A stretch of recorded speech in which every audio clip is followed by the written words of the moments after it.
Listo, chicos, vamos a continuar. Entonces me dice, señoritas y caballeros, entonces vamos con la sexta pregunta. Me dice que hay unos investigadores que quieren saber si el agua de la llave está contaminada por dos tipos de contaminantes. El primero lo denominaron X y el segundo W. Me dice que los investigadores únicamente disponen de un método que permite medir la cantidad de contaminante X, pero que saben que hay una reacción química por medio de la cual pueden convertir a todo el contaminante W en el contaminante X. Dice, teniendo en cuenta esta información, si quieres saber cuál es el contenido de contaminante X y W, y ahí me aclaran por separado, ¿cierto? No saber cuánto hay en total entre los dos, sino cuánto hay de X y cuánto hay de W en una muestra de agua de la llave, ¿qué procedimiento haría yo? Entonces, pues yo empiezo a leer, me dice, llevo a cabo la reacción que convierte todo el contaminante X en contaminante W. Pues eso no puede ser porque me dice que la reacción química que existe es para convertir a W en X, no a X en W. O sea que esto es falso. Luego me dice medir el contenido de contaminante W con el método disponible, ¿cierto? Aparte de todo, el segundo paso igualmente es falso, porque el método que está disponible es únicamente para medir X. O sea que yo ya sé que esa parte es falsa en su totalidad. Luego reviso, me dice, medir el contenido de contaminante X con el método disponible y separarlo de la muestra, ¿cierto? Yo puedo medir a X porque lo tengo, separo de la muestra, muy bien. Luego me dice, llevo a cabo la reacción que convierte todo el contaminante W en el contaminante X. Pues si yo medí a X y lo saqué de la muestra, ¿cierto? Pues lo que me queda es W, ¿cierto?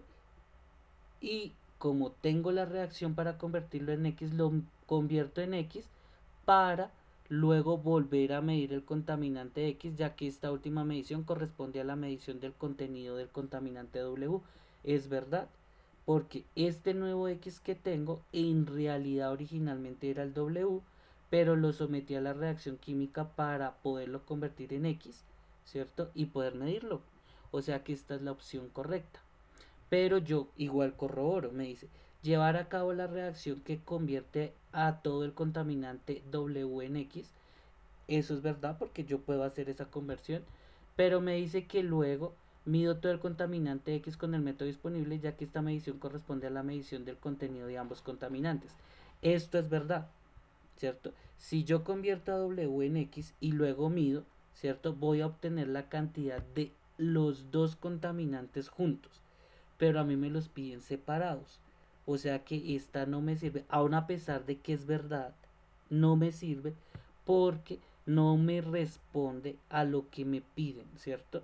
Y eso hay que tener cuidado, muchachos, porque estos son lo que se conocen como distractores, ¿cierto? Porque esto es verdad, yo puedo hacer esto. Y si yo mido X, pues obviamente la medición corresponde a todo el contenido de los dos contaminantes. Y esto sería correcto si a mí me preguntaran, ¿cierto? ¿Qué cantidad de contaminantes hay? Pero acá me están preguntando la cantidad separada, es decir, cuánto de X y cuánto de W. En consecuencia, la B sigue siendo por el momento la correcta. Me dice medir el contenido de contaminante W con el método disponible y separarlo de la muestra. Esto no es posible porque no hay método para contar W, ¿cierto? Porque si hubiera un método para contar W, pues nada, sería contar X y contar W con los respectivos métodos, ¿cierto? Llevar a cabo la reacción que convierte el contaminante X en W. Esto es falso porque la reacción convierte a W en X, no a X en W. ¿Listo? Y me dice finalmente volver a medir el contenido, el contaminante W, ya que la última medición corresponde a la medición del contenido del contaminante X. Pues esto también es mentira porque como ya vimos al principio a W no lo podemos medir porque no hay un método establecido. ¿Listo? Por consecuencia, ¿cierto? Mi respuesta correcta es la B. ¿Listo? Entonces, luego viene mi otra preguntica, ¿cierto? Esta ya es de biología, ¿cierto? Me dice la pregunta número 7. Me dice, en el modelo se representa el proceso de síntesis de proteínas de una célula. ¿Qué es la síntesis? La síntesis es la formación de proteínas. ¿Listo? La proteína es una sustancia que en el cuerpo tiene múltiples funciones y que es de vital importancia en el cuerpo, ¿cierto? La cual se produce a partir del material genético que hay en el núcleo de una célula, ¿cierto? Entonces, acá me están mostrando el núcleo de la célula, me están diciendo que esta hebra doble es el ADN, ¿cierto? Que ese ADN se transcribe a otra molécula que se conoce como el ARNM, es decir, ARN mensajero, ¿cierto? Me dice que ese ARN mensajero puede salir del núcleo y que se dirige hacia el ribosoma, ¿cierto? En el ribosoma, ¿cierto? Se produce la proteína, ¿listo? Pero me dice que esa proteína, ¿cierto? Se produce, ¿cierto? Por la unión de aminoácidos que se traen gracias al ARNT, ¿cierto? O ARN de transferencia. Y ese proceso se llama la traducción. Entonces, ¿cómo se da el proceso? El ADN se transcribe a ARN mensajero que sale de la célula. ¿Porque se conoce como mensajero? Porque en su estructura lleva como mensaje toda la información genética que hay en el ADN del núcleo, que no puede salir del núcleo porque tiene que permanecer ahí siempre. Entonces sale del núcleo con esa información, ¿cierto? Como eso es como cuando usted va a una biblioteca, ¿cierto? Usted llega, necesita la información, pero usted no se puede llevar el libro, pero le saca una copia, ¿cierto? Es una copia, no es el original, pero tiene toda la información la información exacta que usted necesita. Usted se la lleva, entonces usted logra salir de la biblioteca con esa copia, ¿cierto? Si usted tratara de sacar el libro no lo puede hacer, pero las copias sí. Lo mismo pasa con el ADN. Entonces el ADN no puede salir del núcleo, por ende se convierte en ARN, hace una transcripción a ARN para poder salir del núcleo y se dirige a los ribosomas, que es donde ese ARN se va a transformar en ARNT, que es ARN de transferencia. ¿Qué hace? Ese ARN de transferencia, con base en la información genética que ya posee, que tomó del mensajero, ¿cierto? Va y trae muchos aminoácidos y los une en un orden específico, formando la proteína que se necesita. Ese proceso se llama traducción, ¿cierto? Entonces, se toma el ARN y se traduce a una secuencia de aminoácidos para poderlos unir y obtener la proteína. ¿Listo? Bueno, me dice, de acuerdo al modelo, vamos a bajarlo un poquito acá para que se me vea el modelo completo y las opciones de respuesta. ¿Listo? Entonces me dice, de acuerdo al modelo, ¿cierto? Esto es el citoplasma de la célula, que el citoplasma es la parte que rodea al núcleo y que le da soporte a todos los órganos de la célula y pues le da forma a la célula también. Listo, dice, de acuerdo con el modelo, si no se copia correctamente la información del ADN al ARN mensajero en el proceso de transcripción, ¿qué puede suceder al proceso de síntesis de proteínas? Pues chicos, si esta parte, que es la transcripción, falla, por consecuencia la síntesis de proteínas va a fallar, ¿cierto? Entonces me dice, se producirá una cadena de ARN mensajero doble como la molécula del ADN. ¿Listo? Entonces me está diciendo, si no se copia correctamente la información de ADN a ARN mensajero, ¿cierto? Entonces se producirá una cadena de ARN doble como la molécula de ADN. Acá esto sería si me dijeran que se duplica la cadena de ARN, pero pues eso no me está diciendo, me está diciendo sencillamente que se copia mal. ¿Listo? Entonces eso es como el equivalente a que usted vaya a la biblioteca, ¿cierto? Saque la copia, pero que eso que nos suele pasar, que a veces por como son libros gruesos, cuando vamos a tomar la copia, la parte que queda en el lomo ¿cierto? La letra queda corrida o manchada, ¿cierto? Y yo no puedo leer esa información, ¿cierto? Entonces, a veces, pues, ¿qué me pasa? Yo creo que dice algo, pero en realidad no es lo que dice. Entonces, ese es el ejemplo perfecto que pasa si la transcripción de ADN a ARN mensajero falla. ¿Listo? No es como que usted tenga el doble de copias, no. La copia que quedó borrosa, quedó mal y por ende usted no puede entender bien la información. Me dice, el ribosoma no podrá entrar al núcleo a leer la información del ADN. ¿Cierto? Acá no me dicen que el ribosoma entre al núcleo a leer el ADN. Todo lo contrario, me dicen es que la información que hay en el núcleo sale del núcleo y se dirige al ribosoma. O sea que esto es falso. Me dice los aminoácidos no podrían unirse al ARN de transferencia en el citoplasma. ¿Listo? Pues no pasa nada, eso no es verdad, sí se podrían unir. ¿Qué es lo que pasa? Que no se van a unir posiblemente en el orden que se requiere. ¿Listo? Se unirán aminoácidos que no correspondan con la secuencia del ADN. Exactamente. ¿Cierto? Eso es lo que va a pasar. Hay una secuencia clara. Si quedó mal copiada el ADN, pues esa secuencia quedó mal copiada y por ende pues usted va a unir mal los aminoácidos. ¿Listo? Y esa sería la respuesta correcta. ¿Listo? Entonces recuerden, yo tomo el ADN que hay en las células, ¿cierto? Lo transcribo y se convierte en una molécula que se llama ARN, el cual es, el ADN es una doble hélice, una doble cadena, el ARN es una cadena sencilla. Ese ARN sale de la célula, se va a los ribosomas y se convierte en ARN de transferencia, ¿cierto? Y siguiendo la secuencia de aminoácidos que indica el material genético que estaba en el núcleo, en el ADN y que se copió en el ARN mensajero, ¿cierto? Pues va pegando los aminoácidos según corresponda, ¿listo? Cuando la transcripción falla, pues esa secuencia falla, ¿cierto? Y se unen los aminoácidos en una forma o en una secuencia equivocada y por ende la proteína queda mal formada, ¿listo? Bueno, acá tenemos la siguiente, ¿listo? Que me dice que un estudiante quiere clasificar dos sustancias de acuerdo al tipo de mezclas que son. Al buscar encuentra que las mezclas homogéneas son uniformes en todas sus partes, pero que las mezclas heterogéneas no lo son. La estudiante realiza los procedimientos que muestran en la tabla con las sustancias uno y 2.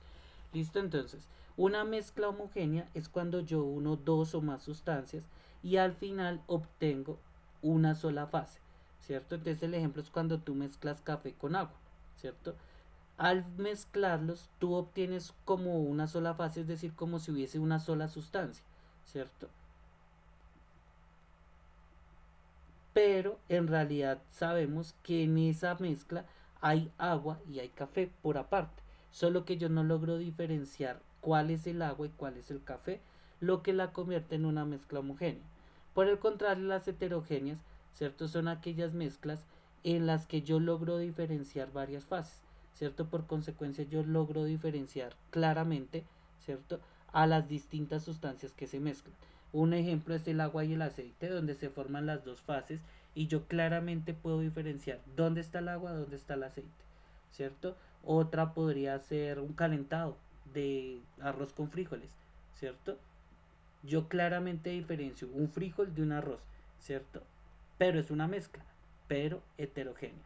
¿Listo? Entonces me dice que ella quiere clasificar las mezclas. ¿Listo? Entonces me dice, la sustancia uno es un líquido de una sola fase que al calentarlo hasta evaporar por completo queda un sólido blanco en el fondo.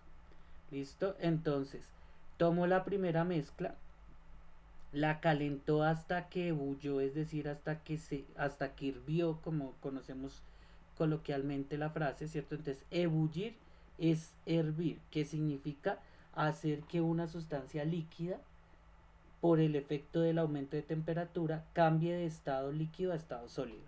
¿Listo? Entonces acá me lo muestra, ¿cierto? Toda la parte líquida que había se evaporó ¿cierto? Y al final me quedó un residuo sólido blanco.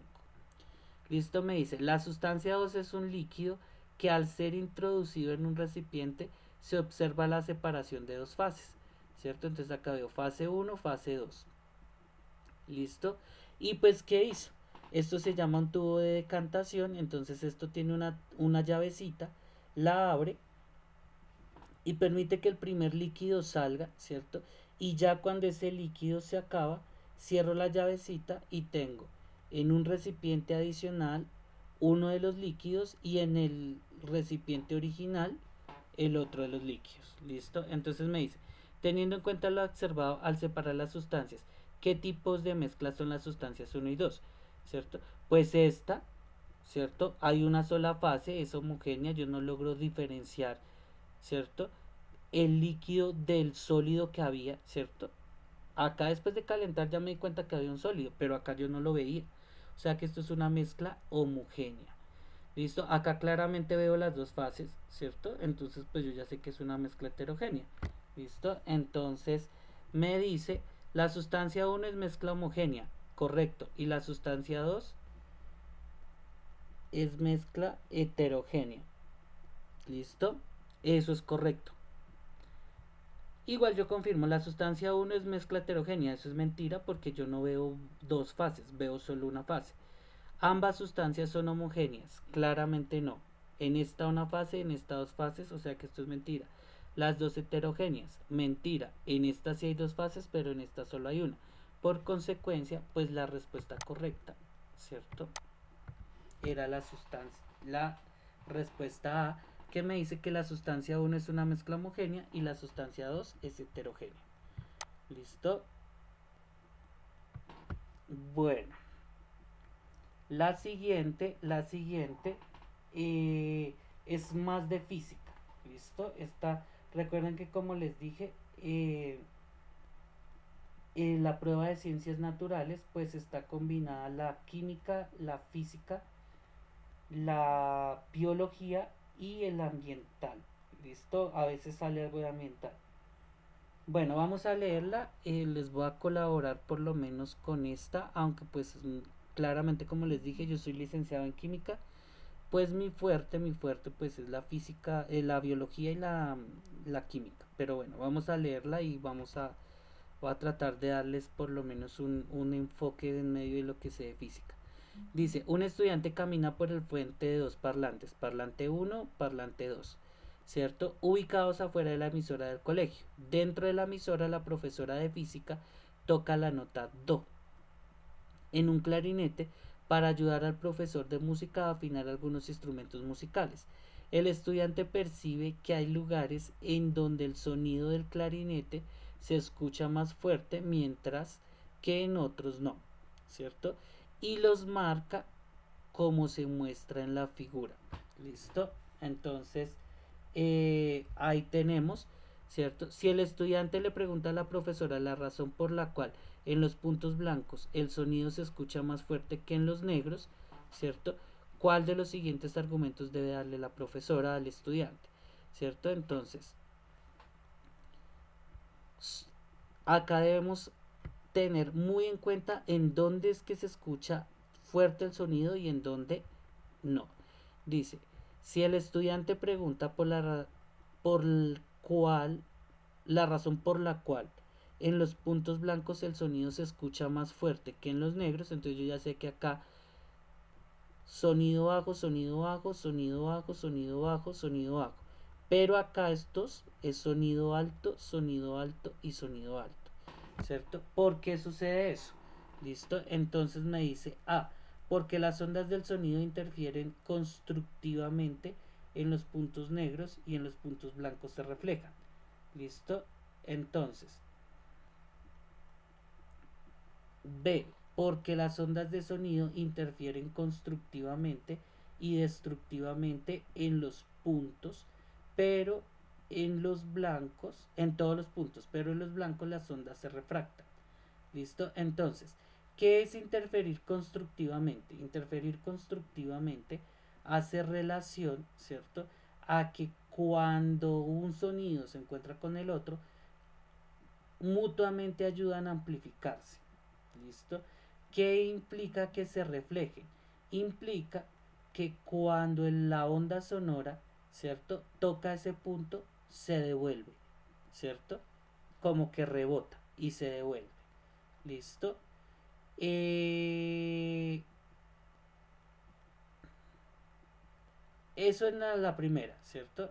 En la segunda, pues dice que interfieren constructivamente nuevamente y destructivamente en todos los puntos. ¿Qué significa? Que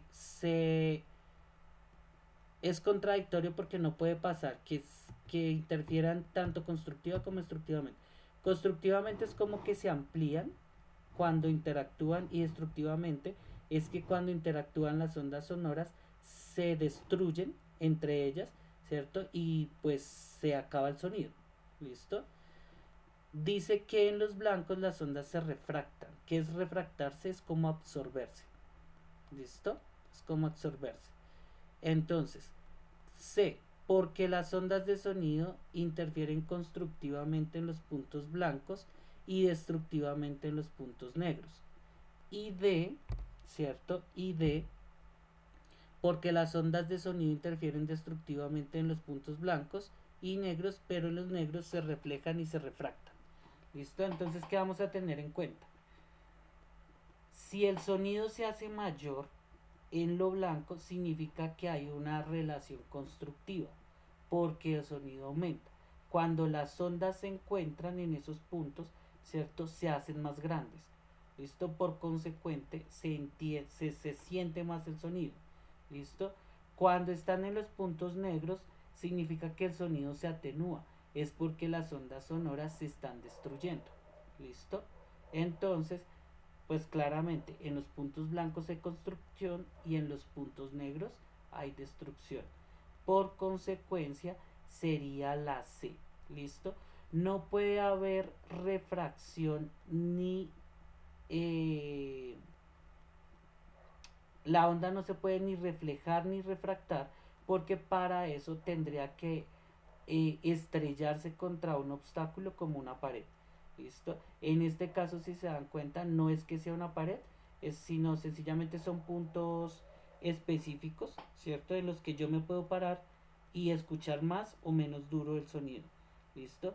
Pero no puede haber el fenómeno de que la onda se refleje o se refracte, porque para eso la onda debe estrellarse contra un obstáculo, que sería en este caso una especie de pared. ¿Listo? Que no la hay, por ende no podemos hablar de estos dos fenómenos. ¿Listo? En consecuencia, esta sería la C. ¿Listo? La opción número 3 o C. ¿Listo? Y para terminar esta partecita de acá, ¿listo? Esta también es algo de física. Vamos a ver cómo nos va con esta. Yo les colaboraré con la física, con retroalimentarles física, en la medida en la que pues mi conocimiento abarque. Si en algún momento no les puedo retroalimentar alguna pregunta de física, espero que entiendan, y repito una vez más, que mi especialidad está en la química y en la biología, pues que están bastante alejadas de la eh, son hermanitas la química con la física, pero para explicar la estructura del átomo, más que otra cosa. Por lo demás, pues no tienen una relación estrecha, entonces pues espero que si llega el momento en el que les diga que de pronto esa pregunta no les puedo colaborar, lo entiendan, ¿listo? Pero por el momento pues vamos a leerla a ver cómo nos va. Listo, me dice, un estudiante observa la construcción de un edificio nuevo para el colegio y mira a un obrero que lanza cada vez un ladrillo desde el primer piso, mientras que el otro lo recibe justo a 3 metros de altura, como se muestra en la siguiente figura. Listo, entonces, está el señor, el empleado, ¿cierto? Está en la terraza del primer piso, entendiendo claramente que el piso tiene 3 metros de altura en su totalidad. Y pues le lanza el ladrillo, ¿cierto? de arriba hacia abajo, pues el empleado número 2 lo recibe. Listo, dice. Si el estudiante sabe que la energía potencial depende de la altura y de la masa del objeto, ¿cierto? Y de repente observa que mientras el obrero se mantiene sosteniendo el ladrillo 2 a una altura de 1 metro respecto al piso, el otro obrero deja caer el ladrillo número 1. ¿Qué altura tiene que descender el ladrillo número 1 para que ambos ladrillos tengan la misma energía potencial? ¿Cierto? Entonces, acá vamos a ver rápidamente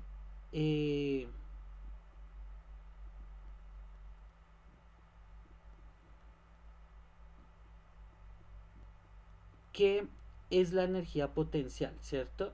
La energía potencial de un cuerpo se define como la energía que un cuerpo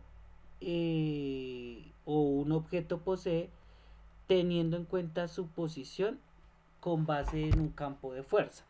¿Listo? Entonces, con base en las fuerzas que se ejerzan sobre un cuerpo, ¿listo? Eh, vamos a tener en cuenta que con base en esas fuerzas y en la posición del objeto se produce algo que se llama la energía potencial. ¿Listo? Entonces, recuerden, ¿cierto? Recuerden, entonces, ¿qué es lo que pasa? Pues básicamente, posición y fuerzas. ¿Listo? Entonces me dice, ¿qué altura tiene que descender el ladrillo 1 para que ambos ladrillos tengan la misma energía potencial? Es decir, que se encuentren en la misma posición. ¿Listo? Básicamente es eso. Entonces la energía potencial es la energía que tiene un cuerpo basado en su posición con respecto a un sistema de fuerzas. ¿Listo? En este caso la fuerza que se está ejerciendo es la fuerza de gravedad. ¿Listo? Entonces, cuando el ladrillo 2, ¿cierto? El ladrillo 2 que está a 1 metro, ¿cierto? Hay su energía potencial. Su energía potencial es de la gravedad, ¿cierto? Porque el empleado 2 lo tiene sostenido, ¿cierto? O sea que ahí ya no está la fuerza de empuje con la que se lanza, ¿cierto? Sino que ya como él lo sostenió, hay la única fuerza que se está ejerciendo es la fuerza de gravedad. Entonces, pues esa sería su fuerza potencial. Pues cuando yo lance el ladrillo, si yo estoy a 3 metros, pero el empleado 2 lo va a coger a 1 metro, ¿cierto? Y quiero que su fuerza potencial sea la misma del ladrillo que ya lancé, pues la fuerza potencial debe ser la de la gravedad, es decir, que el ladrillo ya debe estar siendo sostenido por el empleado. Si la altura es de 3 metros y mi empleado lo recibe a 1 metro, pues el ladrillo deberá recorrer una distancia de 2 metros, que es la diferencia que hay de 3 metros a 1 metro, pues hay 2 metros. ¿Listo? Cuando el ladrillo 1, ¿cierto? Llegue a la posición del ladrillo 2, van a tener la misma energía potencial. ¿Listo? Por consecuencia, deberá recorrer 2 metros. ¿Listo? Si se dan cuenta, pues en realidad no. La prueba es más de lectura y en algunas ocasiones incluso como de sentido común, muchachos. ¿Listo? Entonces, estas son las 10 primeras preguntas. Entonces ya más adelante continuamos con otras, a ver cómo nos va.